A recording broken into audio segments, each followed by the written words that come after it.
पिछले जो टॉपिक था उसमें हम लोगों ने लॉरेंज फोर्स पढ़ा था और वेलोसिटी सिलेक्टर को देखा था। अब उम्मीद करते हैं कि आप लोगों को समझ में आया होगा। टॉपिक आसान सा टॉपिक था।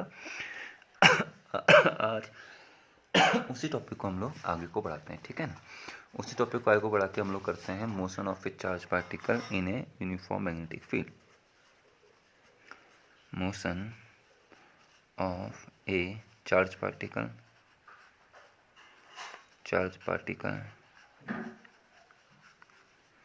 इन ए यूनिफॉर्म मैग्नेटिक फील्ड दिखा है ना। Motion of charge in a uniform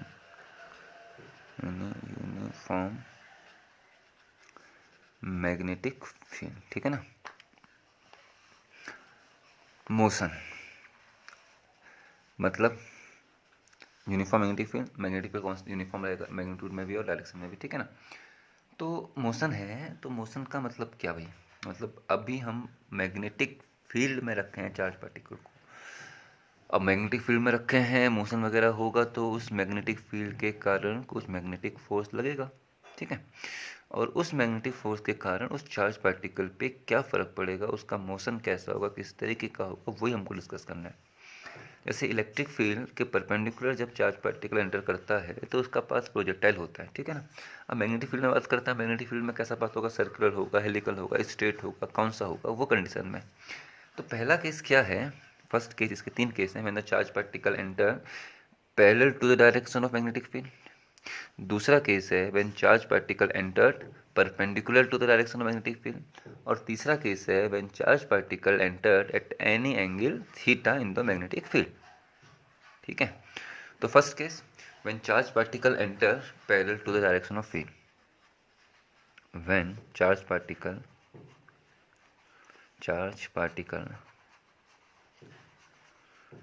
parallel to the direction of the field,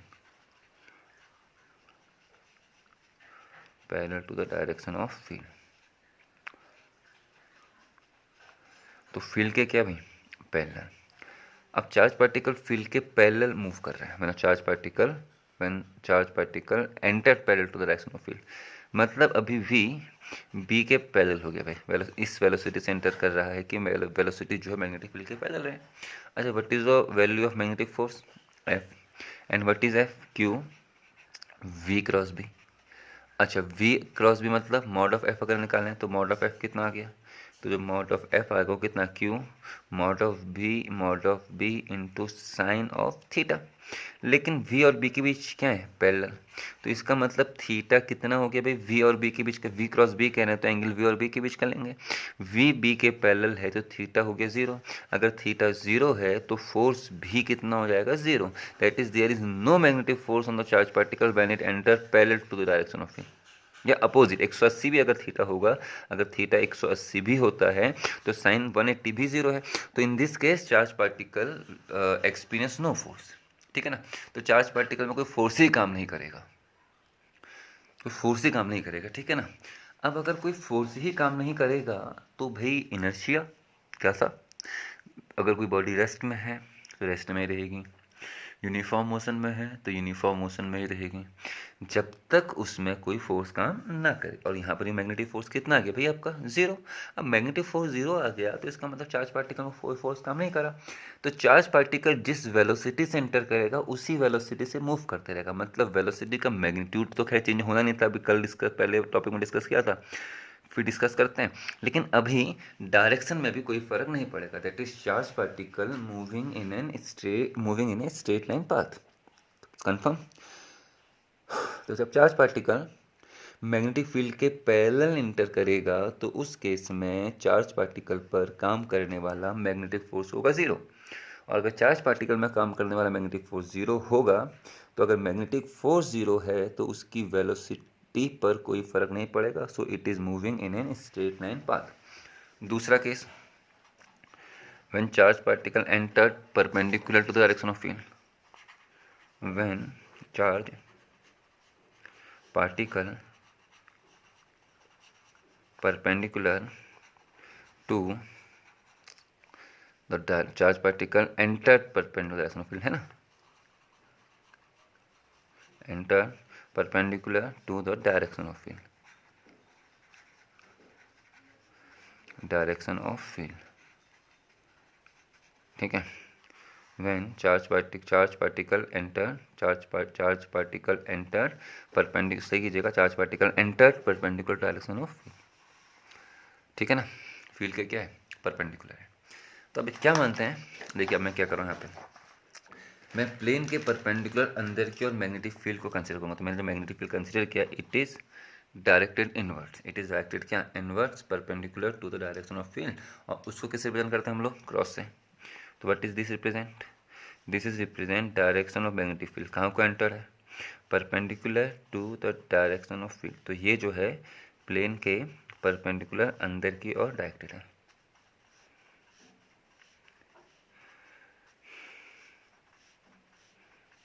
ठीक है। Crosses, what is cross represent, cross is just represent direction, dot B direction. Cross क्या बताता है, plane के perpendicular अंदर की ओर, क्रॉस सॉरी डॉट क्या बताता है, प्लेन के परपेंडिकुलर बाहर की ओर, क्रॉस क्या बताता है, प्लेन के परपेंडिकुलर अंदर की ओर। तो मान लीजिए जो चार्ज पार्टिकल है वो ये था, पॉजिटिव क्यू, और वो v वेलोसिटी से एंटर किया। अब जो उसका वेलोसिटी है, उस वेलोसिटी को जो हम लोग ले लेते हैं वो अपने इस प्लेन में ले लेते हैं, अपने इस कहाँ लिया, प्लेन में। तो वेलोसिटी इस प्लेन में आ गया, तो इट इज़ v, ये अपना v हो गया। और मैग्नेटिक फील्ड कहाँ को है, अंदर को। तो v प्लेन पर है, क्रॉस कहाँ को है, अंदर को। तो इन दोनों के बीच का एंगल कितना हो गया भाई, 90। ये अंदर को, ये तो एंगल कितना रहा, 90, ठीक है ना। अब देखिए, एक हमने लॉरेंज फोर्स पढ़ा था, क्यू वी क्रॉस बी। अच्छा, एक आपने हाई स्कूल में पढ़ा था left hand rule, F B I पढ़ा था ना, F B I left hand rule. F क्या दिखाता है, फोर्स, बी क्या दिखाता है, डायरेक्शन मैग्नेटिक फील्ड, आई क्या दिखाता है, करंट, ठीक है। करंट मतलब पॉजिटिव चार्ज के मोशन के अलोंग और नेगेटिव चार्ज के मोशन के अपोजिट। मतलब ये जो होगा वो पॉजिटिव चार्ज के मोशन के अलोंग होगा और नेगेटिव चार्ज के मोशन के अपोजिट होगा। तो अभी हमारा चार्ज कौन सा है, पॉजिटिव। अभी हमारा चार्ज अगर पॉजिटिव है तो पॉजिटिव चार्ज अगर मूव आगे को कर रहा है तो पॉजिटिव चार्ज की वेलोसिटी इधर को है, तो करंट भी ये यहीं को प्रोड्यूस करेगा।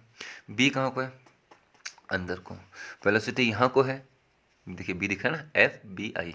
तो ये फिंगर किससे बयान कर रहा है, एफ को, फोर्स को। ये किसको बयान कर रहा है, बी, और ये किसको बयान कर रहा है, आई। तो एफ बी आई, ठीक है, एफ बी आई। तो बी कहाँ को है, नीचे को, पॉजिटिव चार्ज यहाँ को मूव कर रहा है तो करंट भी यहीं को प्रोड्यूस करेगा। तो फोर्स कहाँ को लग रहा है, ऊपर को। तो फोर्स कहाँ को लगा, देखिए ऊपर को। और एक बात और आपको याद है कि जो हमने कहा था force is along V cross B, force V cross B के अलोंग होगा।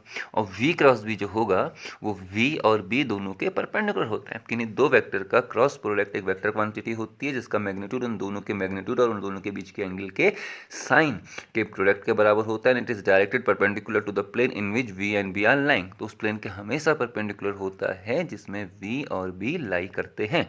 तो एफ बी आई, बी यह है, वी यह है, फोर्स हमको लगा ऊपर को।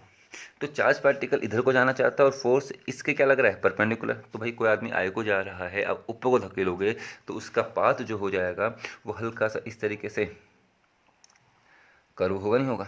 ऊपर से देखो, आपको 11th से कॉन्सेप्ट मालूम है, आपको ये कंफर्म पता है कि force is always perpendicular to the direction of velocity. It is only possible when the charge moving in a circular track. तभी हर पॉइंट पर वेलोसिटी उस सर्किल के टेंजेंशियल होगी और फोर्स सेंटर की ओर काम करेगा, मतलब वेलोसिटी के परपेंडिकुलर होगा। तो फिलहाल इस फोर्स के कारण जो हमारा पार्टिकल है थोड़ा ऊपर चले गया और यहाँ पर हम लोग फाइनली पहुँचे, चार्ज पार्टिकल यहाँ पहुँच गया। अब चार्ज पार्टिकल इस पॉइंट पर पहुँचा तो इस पॉइंट पर वेलोसिटी फिर से कैसी होगी बेटा, इस पॉइंट पर जो वेलोसिटी होगी वो टेंजेंट के लोग इस तरीके से आएगी, आएगी नहीं आएगी, क्योंकि चार्ज पार्टिकल इस तरीके से आ गया था। एफ बी आई, तो बी ये था, वी यहाँ को था, तो आई भी यहाँ को है, ठीक है। बी यही है, लेकिन अब वी यहाँ को आ गया तो करंट यहाँ को नहीं आ गया। तो फोर्स देखिए क्या आ रहा है इधर को, किसके, मिडिल फिंगर के परपेंडिकुलर। अगर फोर्स परपेंडिकुलर है इसके और ये किसके अलॉन्ग, वी के अलॉन्ग, तो भाई नहीं समझे, तो फोर्स इसके कहाँ को आ गया भाई, परपेंडिकुलर आया, परपेंडिकुलर आया। अब चार्ज पार्टिकल कहाँ को जाने की कोशिश कर रहा है, ऊपर को, फोर्स कहाँ को लग रहा है, अंदर को। तो ये दोनों जो हैं वो कर्व्ड होके कुछ इस तरीके से नहीं आएंगे। देखो जाना कहाँ को जा रहा था, ऊपर को, फोर्स कहाँ को लग रहा है, अंदर को, फोर्स अंदर को लग रहा है, जहाँ ऊपर को रहा है। तो फाइनली जो चार्ज पार्टिकल पहुँचा वो यहाँ पर पहुँच गया। यहाँ पे जो उसका वेलोसिटी होगा वो क्या होगा भाई, इधर को आएगा। अब वेलोसिटी यहाँ को हो गया, तो अगर आप फिर से लेफ्ट हैंड रूल लगाएंगे तो फोर्स जो आएगा वो बिल्कुल अंदर को आएगा, सेंटर की तरफ। तो ये आपका फोर्स हो गया एफ एम। ठीक है, मतलब एफ बी आई, बी कहाँ को है, अंदर को, वी यहाँ को है तो करंट भी को प्रोड्यूस करेगा। देखो F B I, F B I, B कहाँ को है, क्रॉस, आई कहाँ को, जहाँ को वेलोसिटी है, फोर्स कहाँ को लग रहा है, अंदर को, आ नहीं रहा है। तो फाइनली चार्ज पार्टिकल जो है वो जाना आई को चाह रहा था, फोर्स अकेला है नीचे को, तो आई को भी जाएगा, फोर्स के कारण नीचे को भी आएगा, तो उसका जो पाथ है वो कुछ इस तरीके से आया। और अब चार्ज पार्टिकल यहाँ पहुँचा। अब जब चार्ज पार्टिकल यहाँ पे पहुँचा है तो यहाँ पे वेलोसिटी फिर क्या होगी, देखिए इस तरीके से आएगी, नहीं आएगी। और फोर्स फाइनली कहाँ को लगेगा, अंदर को, इसको आप खुद लाके देखिएगा, अंदर ही को आएगा। दैट इज फोर्स यहाँ पे जो है वेलोसिटी के परपेंडिकुलर है, यहाँ पर भी जो फोर्स है वेलोसिटी के परपेंडिकुलर है, यहाँ पर भी जो फोर्स है वेलोसिटी के परपेंडिकुलर है, यहाँ पर भी जो फोर्स है वेलोसिटी के परपेंडिकुलर है, और फाइनली हम लोग यहाँ से यहाँ पहुँच गए। तो पाथ कैसा हो गया, सर्कुलर। तो why the path is a circular path, बताइए क्यों। अब आप लोग कॉन्सेप्ट क्या देंगे, तो Lorentz force act, magnetic force acting on the charge particle is F M and its magnitude is equals to Q V cross of B. तो Q V cross B इसका मैग्नीट्यूड हो गया। That is the direction of force is always along to V cross B. तो जो F M का direction of V cross B के along है, V cross B के अलोंग कहने का मतलब वी के भी परपेंडिकुलर और बी के भी परपेंडिकुलर। बी के परपेंडिकुलर हो ना हो हमको फर्क नहीं, मतलब फर्क तो जो भी पड़ता है, लेकिन यहाँ पर कोई खासा इफेक्ट नहीं है। लेकिन जो फोर्स है वो वेलोसिटी के परपेंडिकुलर है। अगर फोर्स वेलोसिटी के परपेंडिकुलर है और हमेशा वेलोसिटी के परपेंडिकुलर रहेगा, तो इसका मतलब फोर्स जो है वो सेंटर की ओर है और वेलोसिटी जो है वो टेंजेंशियल है। और टेंजेंट और रेडियस के अलोंग का एंगल हमेशा कितना होता है बेटा, 90। That is force is always perpendicular to velocity. So in this case it is acts as a centripetal force, and due to this force only the direction of the velocity change, magnitude remains unchanged. ठीक, तो कौन सा force होगा बेटा आपका, magnetic force. और कहाँ को डायरेक्टेड है, अंदर की ओर, सेंटर की ओर। ठीक है ना। तो path of the charge particle is circular. First case, when the charged particle parallel to the direction of magnetic field, in this case the angle between V and B is 0। अगर V और B के बीच का angle 0 या 180 दोनों parallel हो गए या anti parallel हो गए, तो उस केस में मैग्नेटिक फोर्स का वैल्यू कितना हो गया, Q V B sine theta, theta 0, sine या 180 तो साइन 0 भी 0, साइन 180 भी 0। तो in this case magnetic force is 0। अगर मैग्नेटिक फोर्स 0 है तो चार्ज पार्टिकल पे कोई फोर्स ही काम नहीं किया। If no force acting on the charge particle means that क्या, तो either the particle is in rest और मूविंग विद यूनिफॉर्म वेलोसिटी। तो यहाँ पर चार्ज पार्टिकल एंटर कर रहा है, तो इसका मतलब जिस डायरेक्शन में, जिस स्पीड, जिस मैग्नीट्यूड से एंटर किया है, उसी मैग्नीट्यूड के साथ उसी डायरेक्शन को फॉलो करते रहेगा। तो चार्ज पार्टिकल का जो पाथ होगा वो स्ट्रेट लाइन पाथ होगा।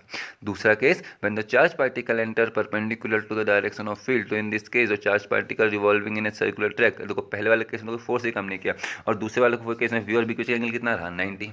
तो मैग्नेटिक फोर्स कितना होगा भाई आपका, एफ एम कितना होगा बताना। इसका मॉड अगर निकालेंगे तो कितना होगा, इसका मॉड बताइए कितना होगा। क्यों, तो ऐसे ही है, mod of V into mod of B into sine of 90। किसके बीच का एंगल, वी और बी के बीच का एंगल 90, और साइन 90 कितना होता है भाई, 1।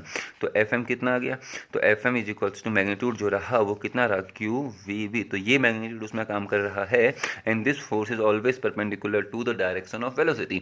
अगर ये फोर्स हमेशा वेलोसिटी के परपेंडिकुलर है तो इससे कारण क्या होगा, if this force is always perpendicular to velocity, so it is based like a centimetre force and charge particle revolving in a circular track. तो हर, अगर ये 10 मीटर पर सेकेंड ईस्ट है तो 10 मीटर पर सेकेंड नॉर्थ होगा, ये 10 मीटर पर सेकेंड वेस्ट होगा, ये 10 मीटर पर सेकेंड साउथ होगा। तो हर पॉइंट पर आपकी स्पीड क्या है, सेम है, डायरेक्शन लगातार क्या हो रही है, चेंज हो रही है। And this force is always perpendicular velocity and acting towards a fixed point called centre. तो जो फोर्स है वो वेलोसिटी के परपेंडिकुलर अगर है तो हमेशा कहाँ की ओर काम कर रहा है, सर्कुलर ट्रैक के सेंटर की ओर। और सर्कुलर ट्रैक के सेंटर की ओर काम करने वाले फोर्स को हम लोग सेंट्रीपिटल फोर्स कहते हैं। तो in this case this magnetic force, Lorentz magnetic force क्या कर रहा है, this Lorentz magnetic force acts as a centripetal force. ये सेंट्रीपिटल फोर्स की तरह काम करेगा और यही उसको सर्कुलर ट्रैक में घुमाने में मदद करेगा।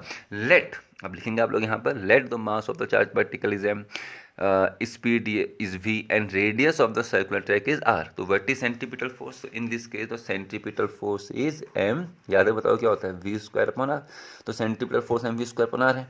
But which one is provide, कौन इसको सेंट्रीपिटल फोर्स प्रोवाइड करा है? सॉरी, मैग्नेटिक फोर्स ही सेंट्रीपिटल फोर्स प्रोवाइड करा है। तो M we square upon r जो होगा वो होगा आपके क्यू वी बी के बराबर। नहीं समझे? क्योंकि magnetic force provides the necessary centripetal force. 11th में आपको बताया था कि सेंट्रीपिटल फोर्स कोई अनोखा स्पेशल टाइप का फोर्स नहीं है।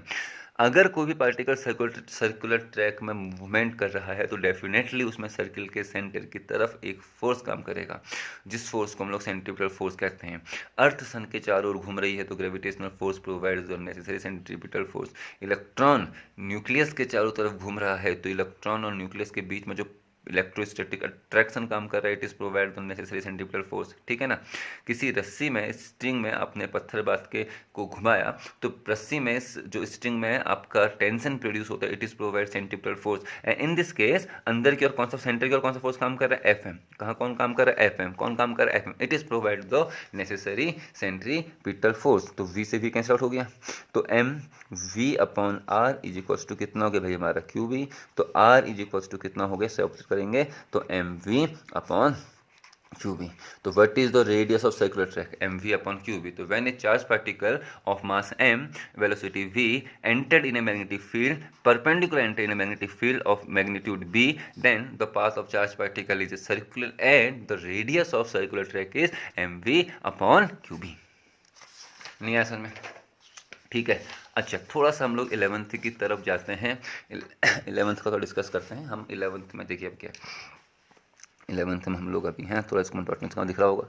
नहीं भी दिख रहा भाई, ये तो आपको पता होना ही चाहिए। ठीक है ना? मैं हल्का सा हिंट दे रहा हूँ। ठीक है। अच्छा, what is P? Momentum m into v. शाबाश, वेक्टर फॉर्म में नहीं लिख रहे हैं। What is K? Kinetic energy. कितना? Half m we square. ऊपर m इंटू है, एरो नहीं लगा तो इट इज रिप्रेजेंट वेलोसिटी, भी वेलोसिटी है।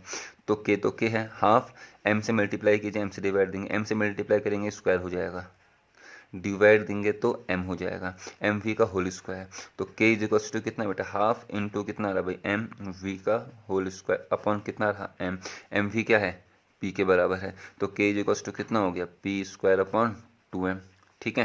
तो k is equal to P square upon 2m, या p किसके बराबर है? मोमेंटम। मोमेंटम किसका होता है? m into V. तो p equal to m into V is equal to, ये यहाँ आ गया, कितना आ गया? Under root of 2km। यहाँ जाएगा ना 2km, p स्क्वायर का स्क्वायर हटाओगे तो अंडर रूट ऑफ 2km। तो ये आपका मोमेंटम आया, इट इज मोमेंटम। ठीक है। अच्छा, फर्स्ट यूनिट में आप लोगों ने पढ़ी, if a charge of q coulomb is accelerated by a potential difference of v volt, then its kinetic energy is qv।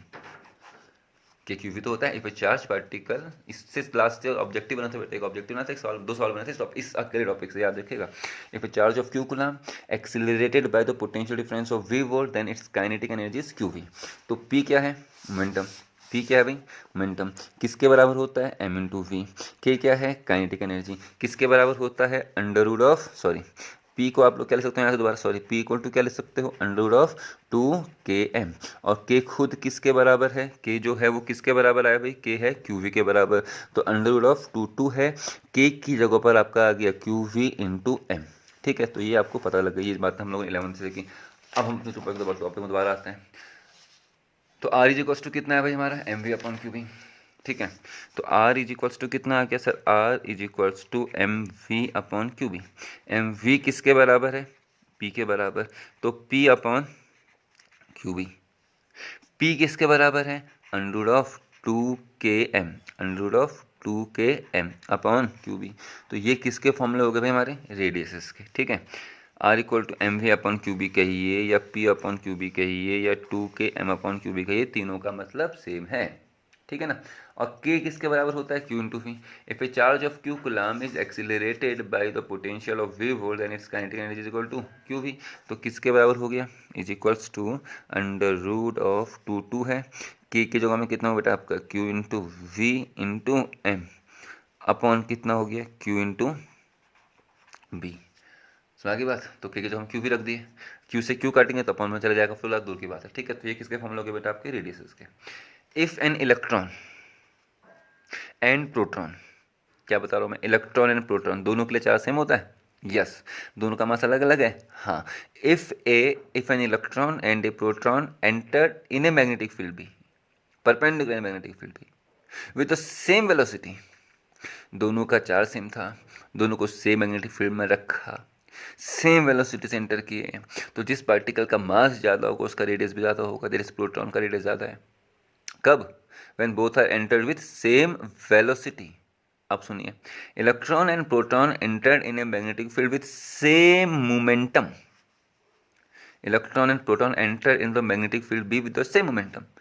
अब इलेक्ट्रॉन और प्रोटॉन का मोमेंटम सेम है, तो इसका मतलब प्रोटॉन का मास ज़्यादा है तो उसकी वेलोसिटी कम रही होगी, और इलेक्ट्रॉन का मास कम है तो उसकी वेलोसिटी ज़्यादा रही होगी, तभी मोमेंटम क्या रहेगा? सेम। लेकिन इलेक्ट्रॉन का चार्ज जितना है प्रोटॉन का चार्ज भी उतना ही है। इलेक्ट्रॉन कहाँ एंटर कर रहा है? मैग्नेटिक फील्ड बी में। प्रोटॉन भी कहाँ एंटर कर रहा है? मैग्नेटिक फील्ड बी में। Electron and proton entered in a magnetic field B with the same momentum, तो इसका मतलब दोनों का रेडियस क्या रहेगा? सेम रहेगा।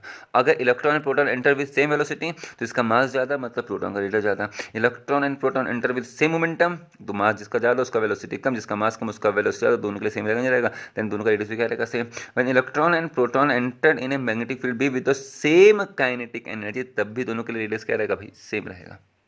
नहीं समझे? याद हो गया? तो ये फॉर्मूला किसका कभी हमारे रेडियस के।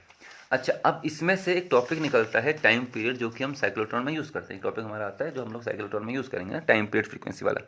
तो मान लीजिए पार्टिकल इस पॉइंट चलना शुरू हुआ और घूम के दोबारा इसी पॉइंट में आ गया, तो एक पॉइंट से चला और मैग्नेटिक फोर्स के कारण सर्कुलर ट्रैक में घूम के उसी पॉइंट पर वापस आ गया, तो उसका जो पाथ हुआ वो कैसा होगा? सर्कुलर पाथ हो गया। यस। तो इस एक चक्कर को पूरा करने में जो टाइम लगा उस टाइम को हम लोग मान लेते हैं T, time period. Speed equal to distance upon time, time is equals to distance upon speed. अरे speed equal to distance upon time, time equal distance upon speed. Time कितना है? टी। डिस्टेंस कितने? यहाँ से चला दोबारा घूम के यहीं आ गया, तो कितना डिस्टेंस हो गया जी हमारा? 2πr। वेलोसिटी का इस मैग्नीट्यूड कितना मान रखा है हम लोगों ने? v स्पीड, तो 2πr अपॉन v। आर का वैल्यू पुटअप कीजिए, आर किसके बराबर है? 2 है पाई पाई, ये आर जो है वो किसके बराबर था? आर है M we upon Q B. R M we upon Q B है, अपॉन कितना हो गया भाई? वी। वी से वी कैंसिल आउट हो गया, तो टी इज इक्वल्स टू कितना हो गया भाई? 2πm upon Q B.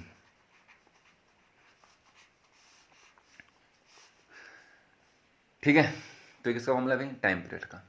तो when an electron, when a proton या when a charged particle entered in a magnetic field such that its velocity is perpendicular to the direction of field, so it revolves in a circular track which radius equal to mv upon qb and the time taken complete one cycle is 2πm upon qb। Time period भी निकल के आ गया और अपना radius भी निकल के आ गया। रेडियस कितना? mv upon qb, और टाइम पीरियड कितना है? 2πm upon qb। क्लियर है?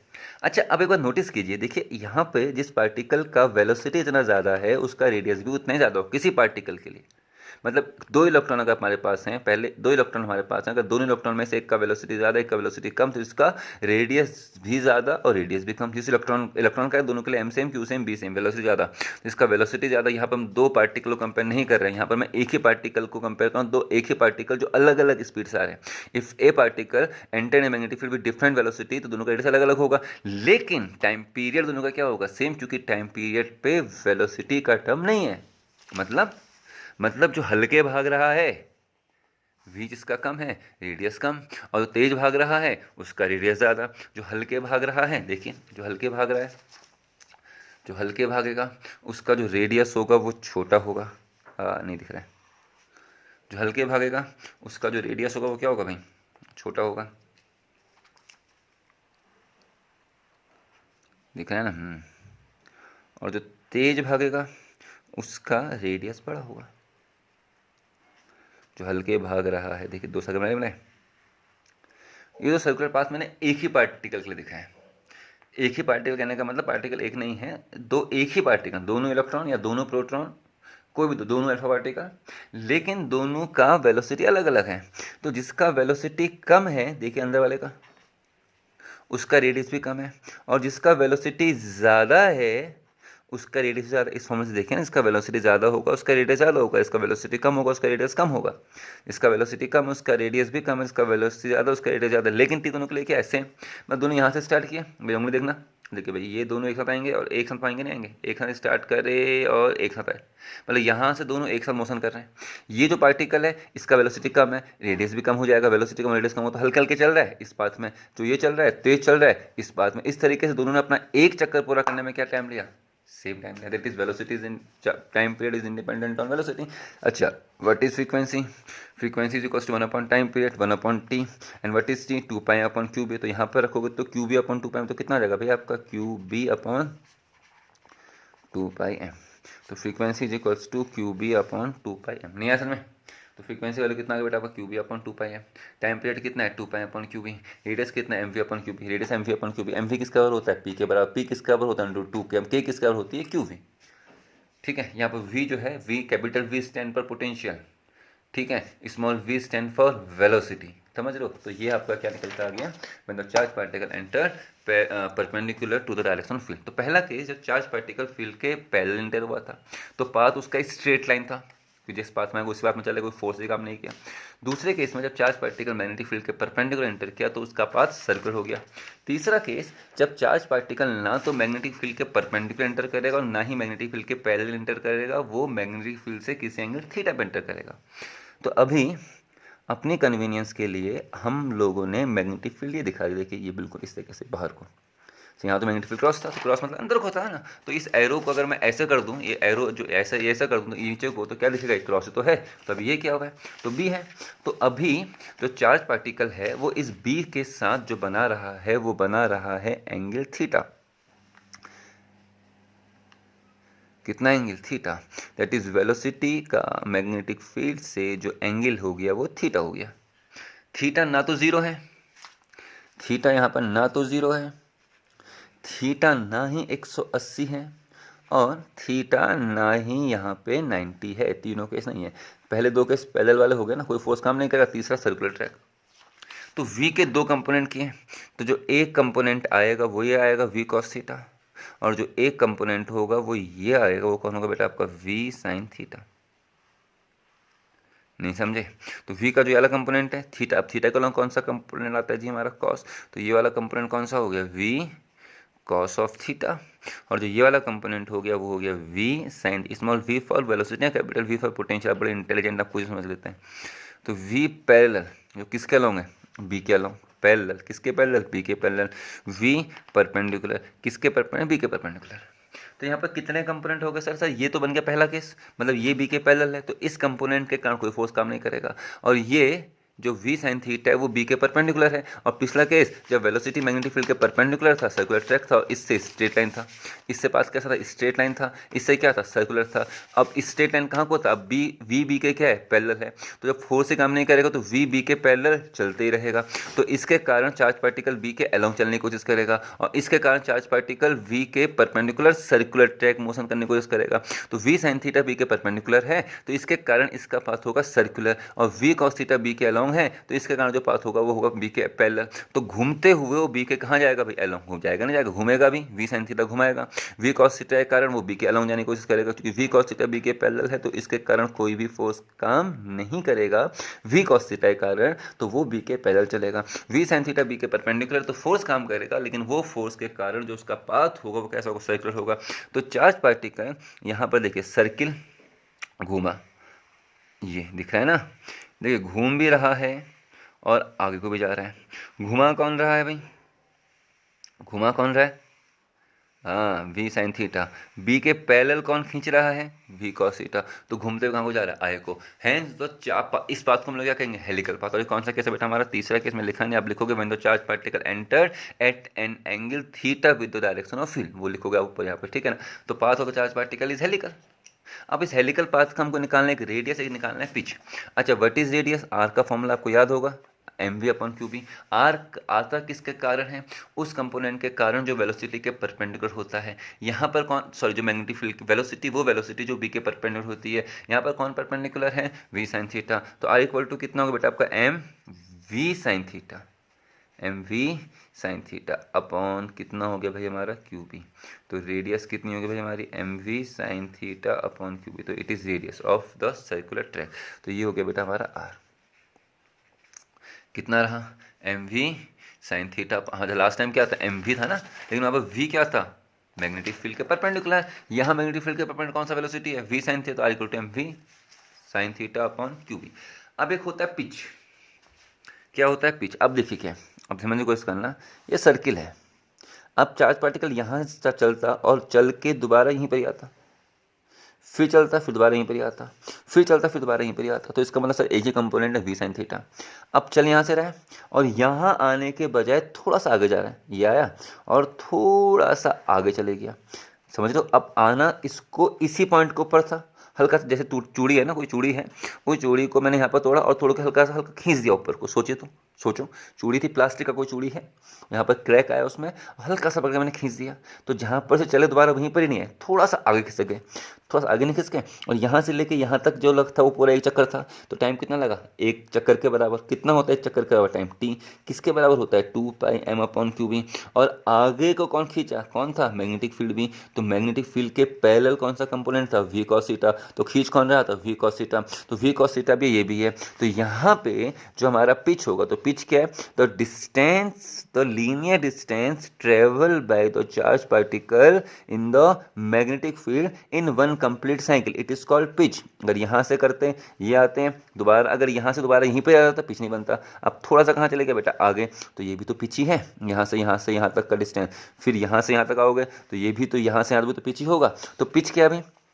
अच्छा, पिच किसके कारण कवर हो रहा है? V cos theta. V cos theta क्या है? मैग्नेटिक फील्ड के पैरेलल। वी कॉस थीटा की ना ही मैग्नीट्यूड में चेंज हो रहा है, ना ही डायरेक्शन में चेंज हो रहा है, मतलब वी कॉस थीटा कांस्टेंट है। और जब स्पीड कांस्टेंट होती है हम कौन सा फॉर्मूला लगाते हैं? स्पीड अगर कांस्टेंट होती है, अगर वेलोसिटी कांस्टेंट, तो कौन सा फॉर्मूला लगाते हैं? Speed equal distance upon time. तो distance equal to speed into time. और इस डिस्टेंस को हम लोग क्या कह रहे हैं भाई? यहाँ पर पिच कह रहे हैं। हल्का ठीक है ना, ये पॉइंट को, दो पॉइंट के बीच का डिस्टेंस कितना होगा? पिच। इन दोनों के बीच का डिस्टेंस भी क्या होगा? पिच। इन दोनों के बीच का डिस्टेंस भी क्या होगा? पिच। यानी कि चार्ज पार्टिकल ने मैग्नेटिक फील्ड के पैरेलल, चार्ज पार्टिकल ने मैग्नेटिक फील्ड के पैरेलल जो डिस्टेंस कवर किया, इट इज कॉल्ड पिच। तो ठीक है, speed equal to distance upon time, distance equal to speed on time. Distance को हम लोग क्या कह रहे हैं? पिच कह रहे हैं। वी पैरेलल किसके बराबर है? V cos of theta. और टी किसके बराबर है भाई हमारे? 2 pi m upon Q B. तो ये कौन हो गया भाई? पिच। तो पी कितना हो गया? 2 pi m, 2 pi m into v cos of theta, 2 pi m into v cos theta upon कितना रहा बेटा हमारा? Q B.